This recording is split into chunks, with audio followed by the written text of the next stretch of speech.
अस्सलाम वालेकुम नाजरीन, मैं उम्मीद करता हूँ कि आप सब खैर आफियत से होंगे और आपकी खैर आफियत के लिए दुआ गो हूँ। आज का टॉपिक निहायत ही अहम है। उसके अंदर हम डिस्कस करेंगे कि इमरान खान की आखिरी उम्मीद क्या है और आने वाले इलेक्शन में धांधली को किस तरह रोका जा सकता है। अगर इस वक्त इमरान खान अडयाला जेल के अंदर बैठा हुआ है तो वो अपने मुल्क की आवाम से उम्मीद लगा के बैठा हुआ है, बल्कि वो अपने लिए नहीं, इसी मुल्क की अवाम के लिए जेल के अंदर बैठा हुआ है और उसको ये उम्मीद है कि उसके वर्कर्स और अवाम 8 फरवरी का इलेक्शन उसको भारी मैंडेट से जितवाएंगे और वो दोबारा से बाहर आएंगे और उस मुल्क की तरक्की और खुशहाली के लिए काम करेंगे। लेकिन जो ताहाल होता हुआ नजर नहीं आ रहा। अगर 8 फरवरी के इलेक्शन में पीटीआई का वर्कर्स बाहर निकल आता है तो फिर तो एक उम्मीद है कि पाकिस्तान तहरीक इंसाफ इलेक्शन जीत जाएगी। हाँ, अगर उसका वोटर जिस तरह उनको ये इल्जाम दिया जाता है कि वो सिर्फ सोशल मीडिया पे ही काम करता है और एक्चुअल में उसकी कोई वो हकीकत नहीं है, तो फिर तो वही अल्फाज कहने पड़ेंगे जो शेर अफजल मरवत ने ही कहे थे। इलेक्शन के अंदर जो धांधली है वो दो तरह की होती है। एक प्री पोल रिगिंग होती है और एक पोल वाले दिन धांधली होती है।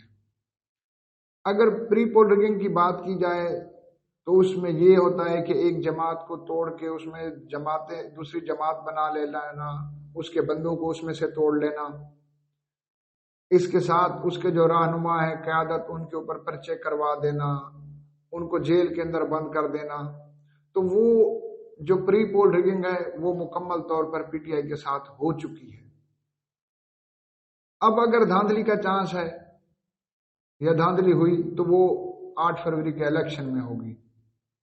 ये जिम्मेदारी है सुप्रीम कोर्ट ऑफ पाकिस्तान की और इलेक्शन कमीशन जो कि एक आईनी इदारा है, ये उसकी जिम्मेदारी है। अगर मुल्क के अंदर साफ और शफाफ इलेक्शन नहीं होते तो ये इलेक्शन कमीशन ऑफ पाकिस्तान जो कि एक आईनी इदारा है उसके लिए शर्मिंदगी का मकाम है। तो इस चीज को assure election commission of Pakistan ने ही करवाना है कि ना प्री पोल रिगिंग हो जो कि हो चुकी है और ना इलेक्शन वाले दिन धांधली हो। हाँ, अगर इलेक्शन वाले दिन धांधली किस तरह हो सकती है, ये भी तो सवाल पैदा होता है। इलेक्शन वाले दिन जो धांधली होती है वो कहीं पे 10%, कहीं पे 5% और ज्यादा से ज्यादा हो तो वो 15% होती है। या जो किसी जमात के कोई कंफर्म वोटर्स होते हैं, अगर उनको वोट डालने से रोकना हो तो उनके ऊपर मुकदमात भी हो सकते हैं और पुलिस वगैरह के छापे भी लग सकते हैं, जिस वजह से वो वोट डालने नहीं आते। अगर तो पीटीआई के वर्कर्स और जो लोग पीटीआई के साथ हैं वो ये चाहते हैं कि इमरान खान जेल से जल्द बाहर आए, क्योंकि इस वक्त के जो हालात हैं इमरान खान पर अभी आने वाले वक्त में इससे ज्यादा मुश्किलात आएंगी।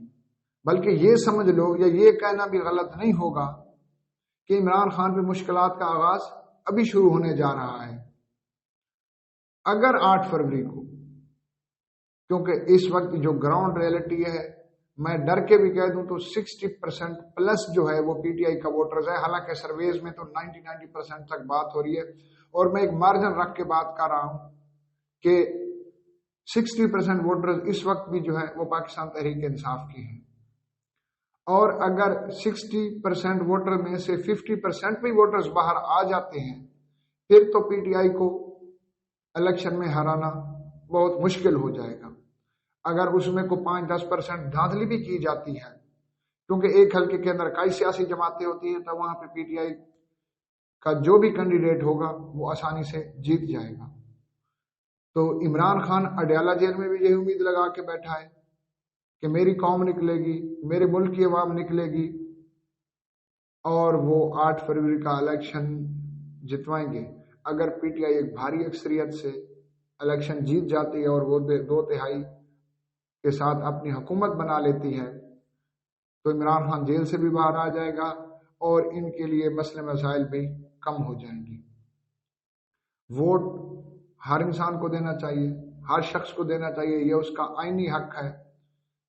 और क्योंकि जिस भी नुमाइंदे को आपने चुनना है उसने अगले 5 साल आपकी किस्मत का फैसला करना है, तो आप अपने पसंदीदा वोटर और कम से कम उस वोटर को या उस कैंडिडेट को वोट दें کہ جس کے اوپر آپ کو یقین ہو کہ یہ آپ کا مینڈیٹ لے کے اس کا غلط استعمال نہیں کرے گا، بلکہ اس ملک اور قوم کی ترقی کے لیے کام کرے گا۔